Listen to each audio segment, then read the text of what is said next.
Hey, you. Yeah, you. I'm talking to you. Yeah. Hi, it's Lori from GLP-1 Journey in Review. I'm going to talk to you today about tips for the GLP-1 user. Yep. Going back to the basics again. So, it's not magic, but it sure is a great medication.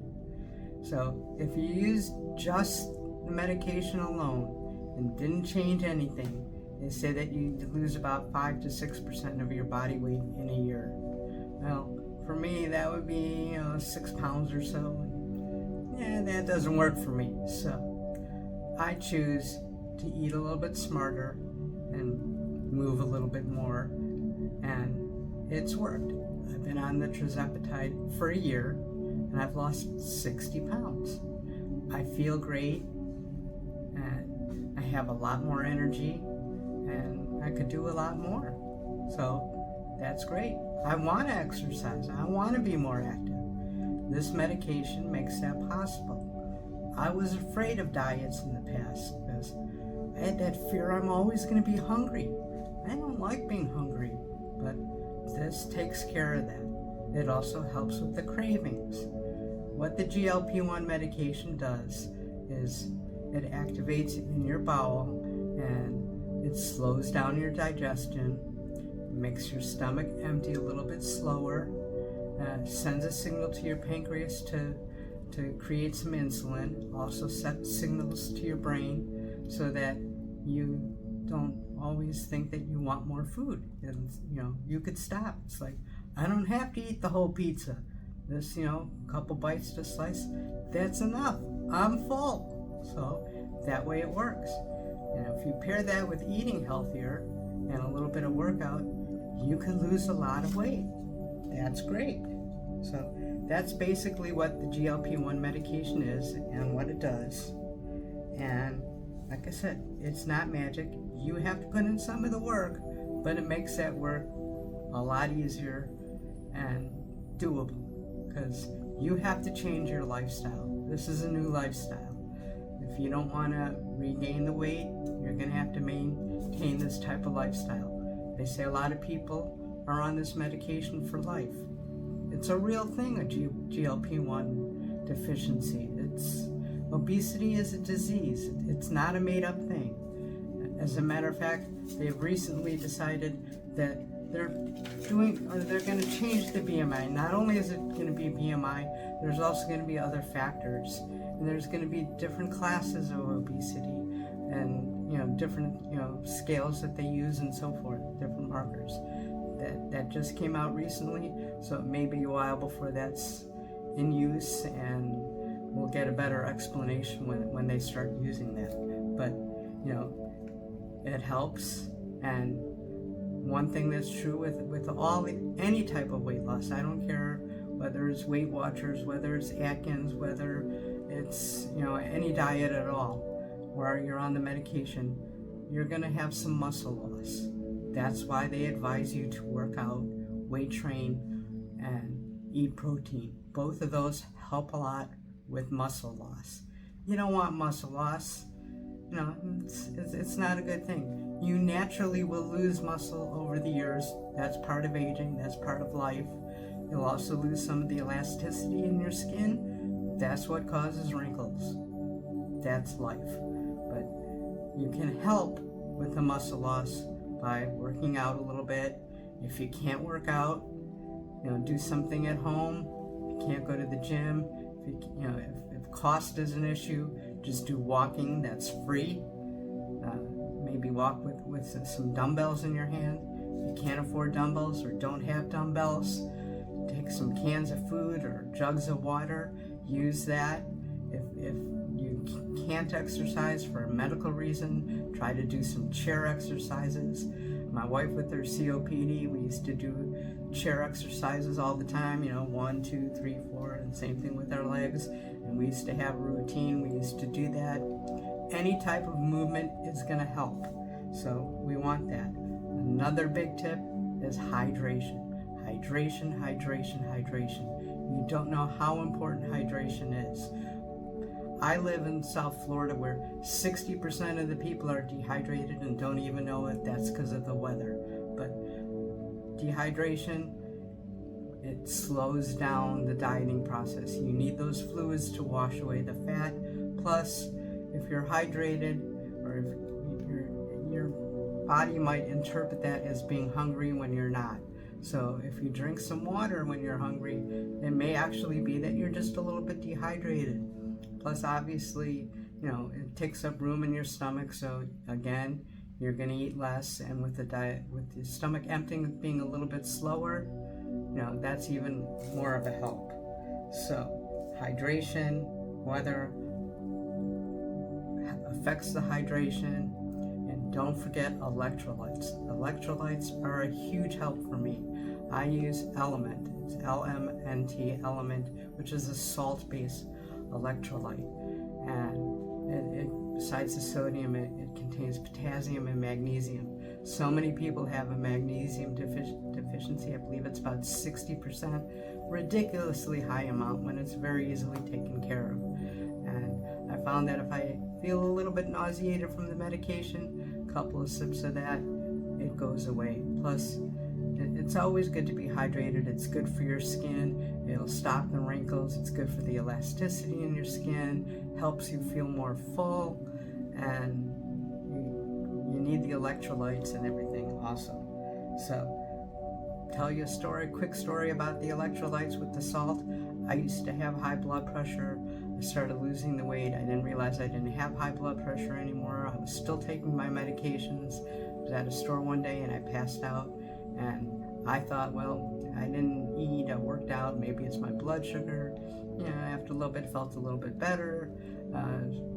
Started feeling dizzy the next day, took my blood sugar, it was fine. So the light bulb went off in the head. Figured, maybe it's my blood pressure. Well, my blood pressure was low.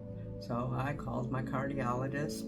He said, stop the blood pressure medication. I saw him again in about 2 weeks, outside of his office. He said, how you doing? Blood pressure okay? Are you still feeling dizzy? I said, I feel a little dizzy from, time to time. He said, well, now that you don't have high blood pressure, salt is your friend. So I started sipping on the Element electrolyte, which he recommended, and lo and behold, I really haven't had any problems since. So I guess my body needed the salt. So, that's that story now. Fiber is another important thing. Fiber will help if you're constipated, if you have diarrhea. Most people do not get enough fiber. So, if you can't get it through natural foods, they have supplements. I'd be a little bit leery of the gummies, only because you have to watch the sugar content, because a lot of them are just loaded with sugar, and that kind of defeats the whole purpose. Because on any diet, you should try not to have as much processed food or sugar as possible, because, and I don't know about other countries, but Americans are hooked on both of those, and fast food. And everything in moderation. Life happens. Yes, you might have to have some fast foods. I have videos on what to order if you do go to a fast food place, restaurant, and all that. But life does happen. I was shocked because I'm not a big breakfast person, so I usually have my protein shake, and I never realized that a protein shake is considered a processed food. It is, but at least it's a smarter choice of processed food. So that's what I have for breakfast. For lunch, I try to have a nice lean protein, usually shrimp or chicken, sometimes some chicken salad. A little bit of salad or sliced cucumbers with it. My job, a lot of times I don't have really time to eat, so it's kind of like eat as I can, which is a terrible thing to do, not recommended on any diet. But then again, life happens, it's part of life. So, you have to deal with it. So you make the best choices you can under in that situation, which you eat a lot of shrimp. Again, you kind of grab, same thing with chicken, grab a bite, go on and work a little bit, grab a bite of cucumber, a bit of salad, whatever, go on and work and come back to it.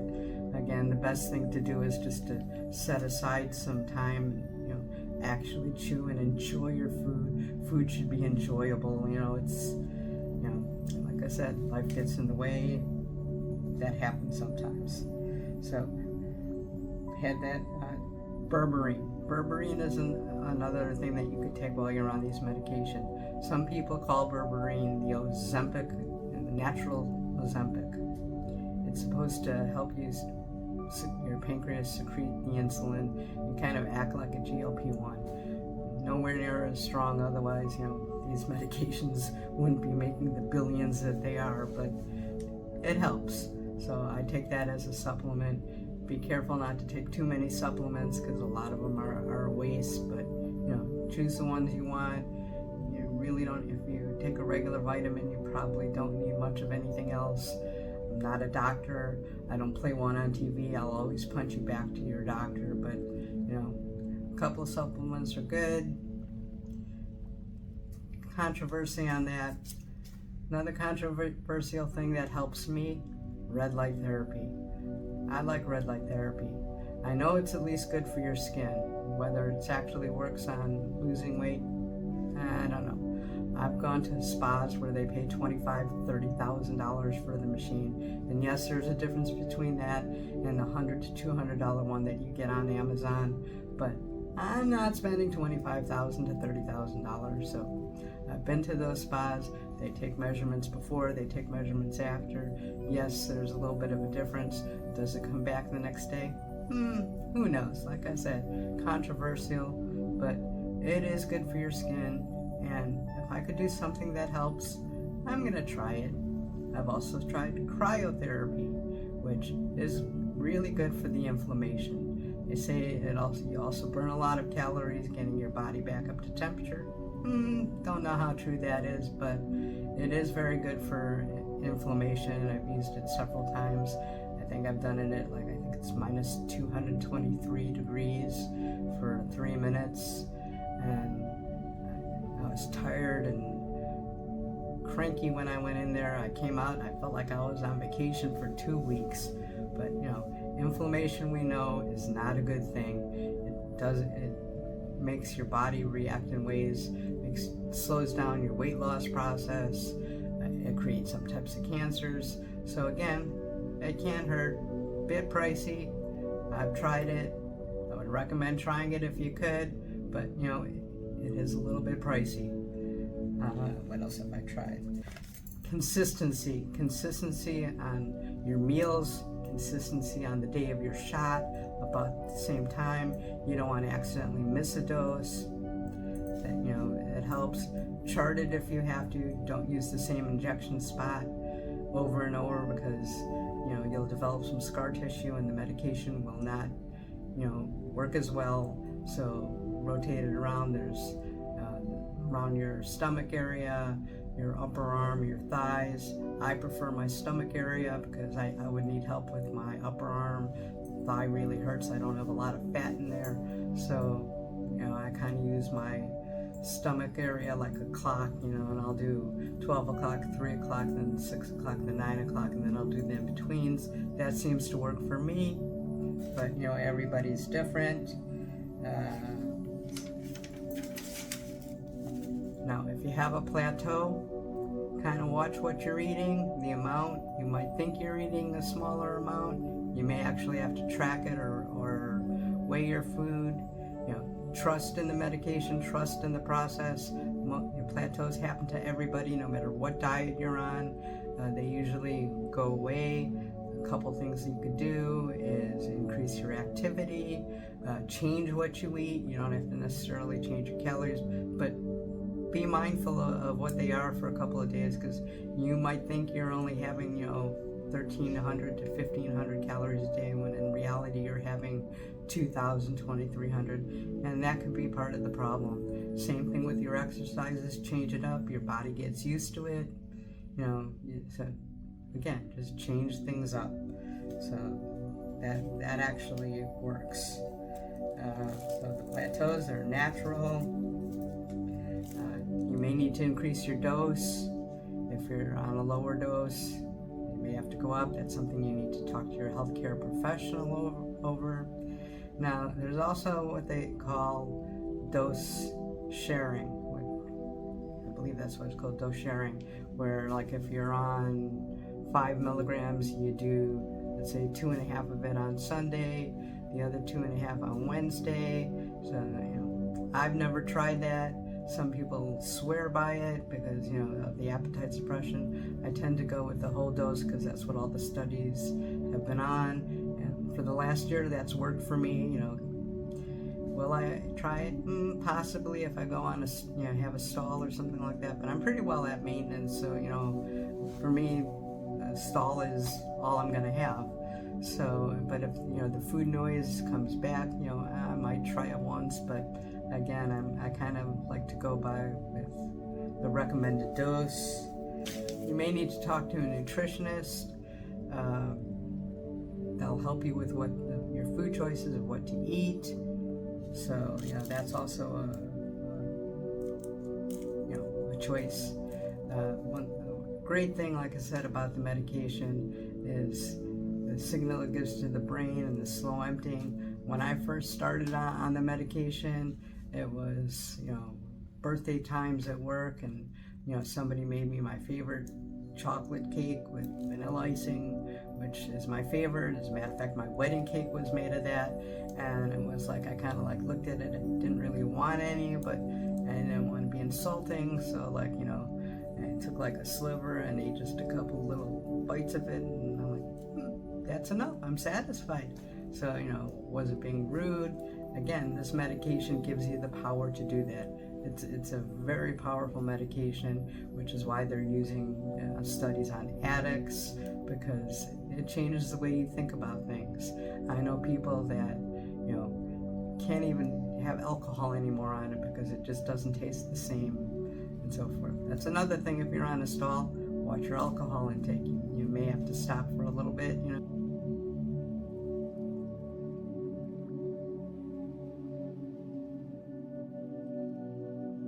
Adds up all these calories, and teach their own. You be you, I be me.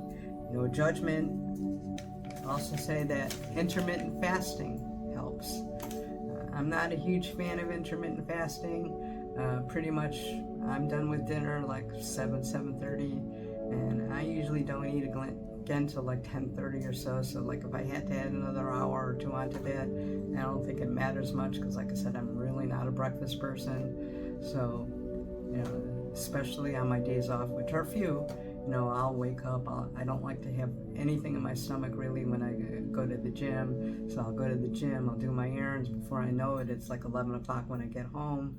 I'm like, okay, let me make my protein shake now, and that's when I start eating. So I pretty much have a 9-hour window that I eat anyhow, so don't think that there's any difference. Magnesium is another thing that helps. Like I said, so many people are magnesium deficient. Magnesium is very good for constipation, especially if you take it at night. It also helps you sleep. So, and recovery is a huge thing, because this dieting thing is wear and tear on the body, and it needs time to recover. So magnesium helps with that. Make sure you get some rest. Do as I say, not as I do, because I'm working a lot. But I do try to at least get 6 hours of sleep. It used to be more like 7, but I'm lucky if it's 5 or 6 these last few days. Natural foods that help with the inflammation. Olive oil. There's turmeric. There's cinnamon. Inflammation is a bad thing when you're dieting. I mean, it's a bad thing, period. And pre and probiotics, that's huge. I take them in the morning. Yogurt has some in them, but like I said, a good pre and probiotic, it's essential, because like I said, this stuff works in your gut. Healthy gut, start this is perfect. So those are my little tips, those are my little tricks, those are my little hacks. Hopefully you learned something from them, and that's pretty much it. I want you all to have a good day, and I'll let you know if there's any more updates on the BMI thing. And if you guys have any tips or tricks, put them in the comments. Please like, subscribe, share, It really does help the channel, and I'll see you next time.